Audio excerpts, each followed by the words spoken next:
The snow fell gently outside my window, blanketing the world in a soft, white silence. Christmas Eve had always been my favorite time of year, but this year felt different. There was a strange energy in the air, a sense of anticipation that I couldn't quite place. Maybe it was the fact that I was spending the holiday alone for the first time in my life. My family was scattered across the country, and my friends were all busy with their own plans. So there I was, sitting by the fireplace with a cup of hot cocoa, trying to make the best of it. The clock struck midnight, and I decided it was time to open my one and only Christmas gift. It was a small, neatly wrapped box that had arrived on my doorstep earlier that day with no return address. The tag simply read, "To Alex with love." I had no idea who it was from, but curiosity got the better of me. I carefully unwrapped the box, revealing a sleek, black velvet case inside. My heart raced as I opened it, and there, nestled in the soft lining, was a delicate silver necklace with a small, ornate pendant. The pendant was shaped like a snowflake, but upon closer inspection, I noticed tiny, intricate symbols etched into its surface. They seemed to shimmer in the firelight, almost as if they were alive.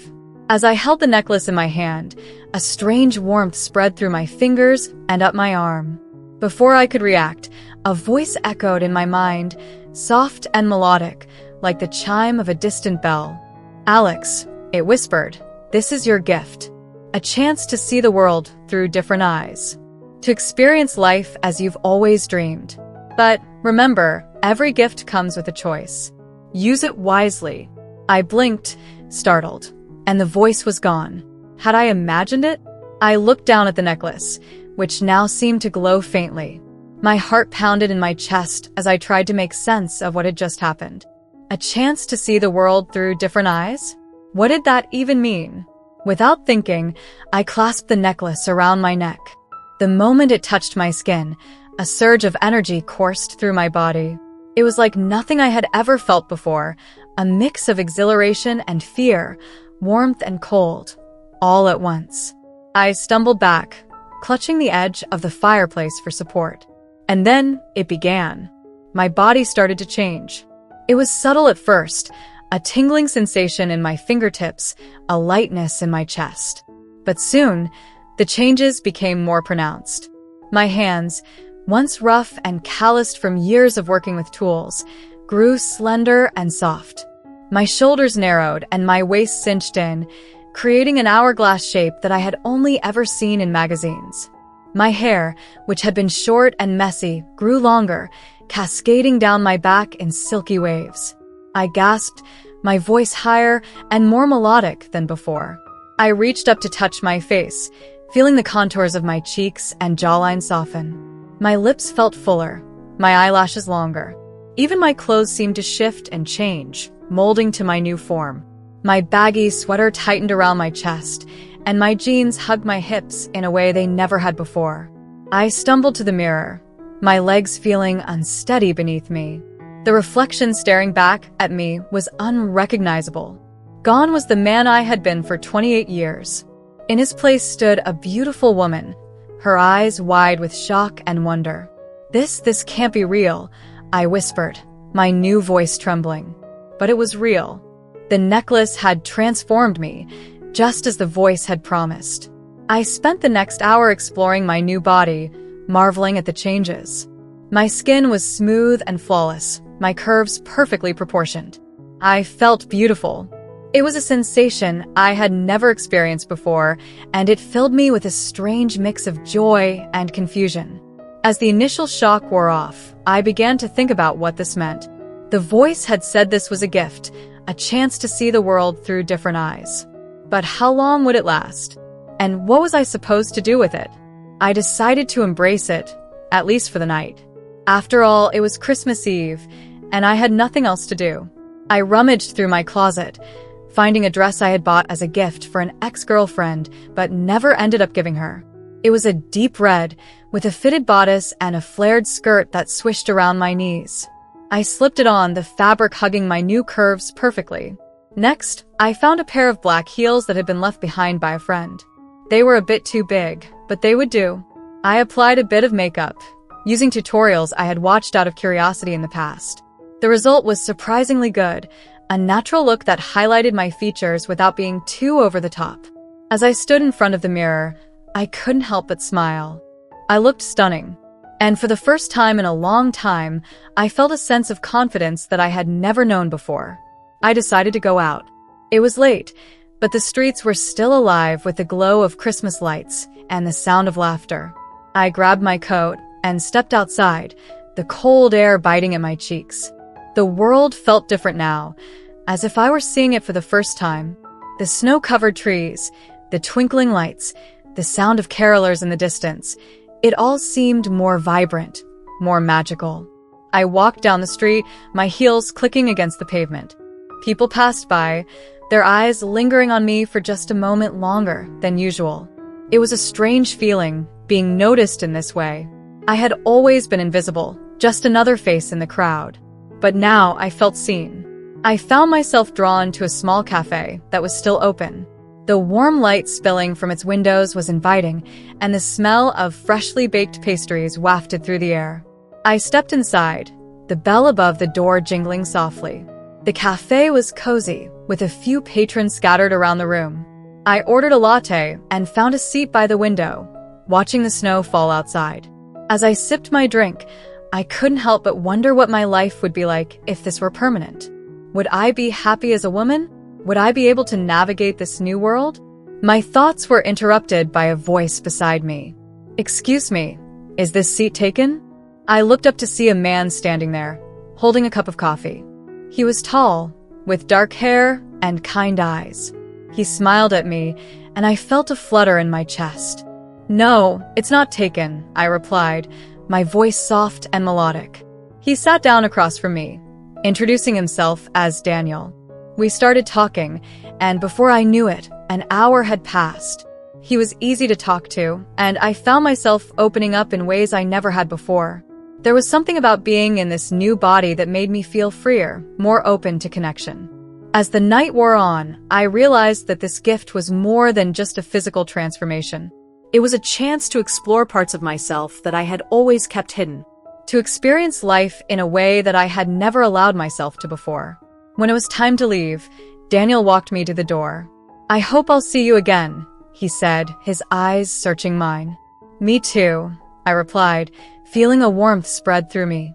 As I walked home, the snow falling gently around me, I couldn't help but feel a sense of gratitude. This mysterious gift had given me more than just a new body. It had given me a new perspective, a new way of seeing the world. And as I climbed into bed that night, the necklace still around my neck, I knew that this was just the beginning. Whatever happened next, I was ready to embrace it. The next morning, I woke up to the sound of my alarm. For a moment, I forgot about the previous night, lost in the haze of sleep. But as I sat up, I felt the weight of the necklace against my chest, and it all came rushing back. I looked down at my hands, still slender and soft. My hair was still long, cascading over my shoulders. The transformation was still there. I smiled, a sense of excitement bubbling up inside me. This was my new reality, at least for now, and I was determined to make the most of it. As I got ready for the day, I thought about all the possibilities that lay ahead. Who knew what adventures awaited me in this new form? One thing was certain, this was going to be a Christmas I would never forget. The days that followed were a whirlwind of discovery and self-exploration. Each morning, I woke up with a sense of anticipation, eager to see what the day would bring. The necklace remained around my neck, a constant reminder of the mysterious gift I had been given. I had no idea how long this transformation would last, but I was determined to make the most of it. I decided to take a few days off work, using some vacation time I had saved up. It wasn't like I could just show up as a completely different person after all. My boss had been understanding when I called in, saying I needed some personal time. Little did he know just how personal it was. With my days free, I set out to explore my new identity. I started with the basics, shopping for clothes that fit my new body. It was an experience unlike any other. I had always been a bit envious of the variety and styles available in women's fashion, but now I had the chance to dive in headfirst. I found myself in a boutique downtown, surrounded by racks of dresses, blouses, and skirts. The saleswoman, a friendly middle-aged lady named Margaret, greeted me with a warm smile. "Can I help you find anything, dear?" she asked. I hesitated for a moment, then nodded. "I'm kind of new to all this," I admitted. "I'm not really sure where to start." Margaret's eyes twinkled with understanding. "Well, let's start with the basics. What's your style? Are you looking for something casual, or maybe something a bit more formal?" I thought about it for a moment. "I think I'd like to try a bit of everything," I said. "I want to see what feels right." Margaret nodded and began pulling items from the racks. She handed me a pair of dark jeans, a few blouses in different colors, and a couple of dresses, one casual, one more elegant. I took them to the fitting room, my heart racing with excitement. Trying on the clothes was an adventure in itself. The jeans hugged my hips perfectly, and the blouses accentuated my new curves. The casual dress was comfortable and flattering, but it was the elegant one that took my breath away. It was a deep emerald green, with a fitted bodice and a flowing skirt that swished around my legs. I felt like a princess. When I stepped out of the fitting room to show Margaret, she clapped her hands together in delight. "Oh, honey, you look stunning. That color is perfect on you." I blushed, feeling a warmth spread through me. "Thank you," I said softly. "I think I'll take it." By the time I left the boutique, I had a whole new wardrobe. I felt like a kid on Christmas morning, eager to try everything on again when I got home. But my exploration didn't stop at clothes. I wanted to understand every aspect of this new identity. I spent hours online, reading about makeup tutorials, skincare routines, and hairstyling tips. I practiced applying eyeliner and mascara, laughing at my initial clumsy attempts, but gradually getting the hang of it. I also started experimenting with my voice. While it had naturally become higher-pitched, I wanted to make sure it sounded natural and confident. I found some vocal exercises online and practiced them daily, gradually refining my tone and inflection. As the days went by, I began to feel more comfortable in my new skin. It was as if a part of me that had always been hidden was finally able to come to the surface. I felt more confident, more alive than I ever had before. One evening, I decided to venture out again, this time to a local bar that was known for its live music. I wore the emerald green dress, pairing it with a pair of black heels and a simple silver necklace. As I walked in, I could feel the eyes of the patrons on me, but I held my head high, determined to enjoy the night. The band was playing a mix of jazz and blues, the music filling the room with a warm, sultry energy. I found a seat at the bar and ordered a glass of wine, letting the music wash over me. It wasn't long before someone approached me. He was a tall, handsome man with a charming smile. "Mind if I join you?" he asked. I smiled back, feeling a flutter of excitement. "Not at all." His name was Chris, and he was a musician in town for a few gigs. We talked for hours about music, travel, and life.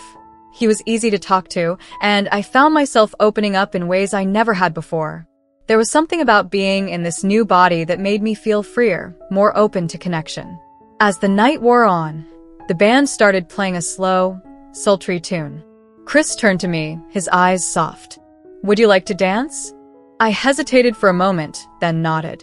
"I'd love to." He took my hand and led me to the dance floor.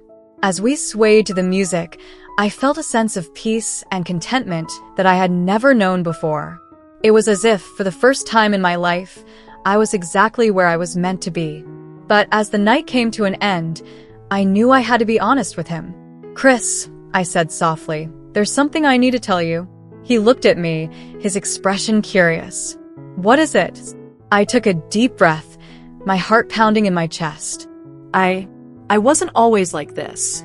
This body, this identity, it's new to me. I don't know how long it will last, but I wanted you to know the truth." Chris was silent for a moment, his eyes searching mine. Then he smiled, a warm, understanding smile. "Thank you for telling me," he said. "It doesn't change how I feel.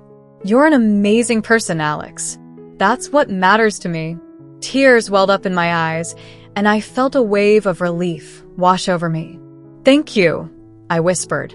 We spent the rest of the night talking, sharing stories and dreams. When it was time to say goodbye, Chris kissed me gently on the cheek. "I hope I'll see you again," he said. "Me too," I replied, feeling a warmth spread through me. As I walked home that night, the snow falling gently around me, I couldn't help but feel a sense of gratitude. This mysterious gift had given me more than just a new body. It had given me a new perspective, a new way of seeing the world. But as the days turned into weeks, I began to wonder about the necklace. It had become a part of me, a constant presence around my neck. I found myself touching it often, as if to reassure myself that it was still there. One night, as I lay in bed, I felt a strange sensation. The necklace seemed to grow warm against my skin, and the voice I had heard on Christmas Eve echoed in my mind once more. "Alex," it whispered, "your time is coming to an end." The gift was never meant to last forever. But know this, you have grown, you have changed. The experiences you've had, the connections you've made, they are a part of you now. Carry them with you, always. I felt a pang of sadness, but also a sense of peace.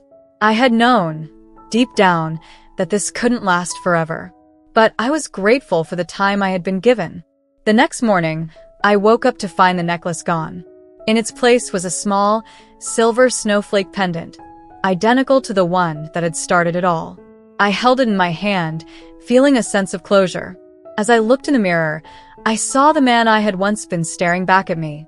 But there was something different in his eyes, a spark of confidence, a sense of self-assurance that hadn't been there before. I smiled, knowing that the experiences I had had, the person I had become, would stay with me forever. The gift had changed me in ways I could never have imagined, and I was grateful for every moment. As I got ready for the day, I placed the snowflake pendant on my dresser, a reminder of the journey I had been on. I knew that life would go on, that I would face new challenges and adventures. But I also knew that I had been given a rare and precious gift, a chance to see the world through different eyes. And as I stepped out into the world, ready to face whatever came next, I felt a sense of hope and excitement. The journey wasn't over. It was just beginning. Thank you so much for watching till now. It means the world to have you here. This community is all about empowering each other and celebrating the incredible journeys of everyone on their path to living authentically. If you're ever feeling lost or alone, remember you have a whole family here for you. Hit that subscribe button. Smash that like button. And let's keep inspiring each other, sending you all the love and strength in the world. Until next time, live your life by your rules.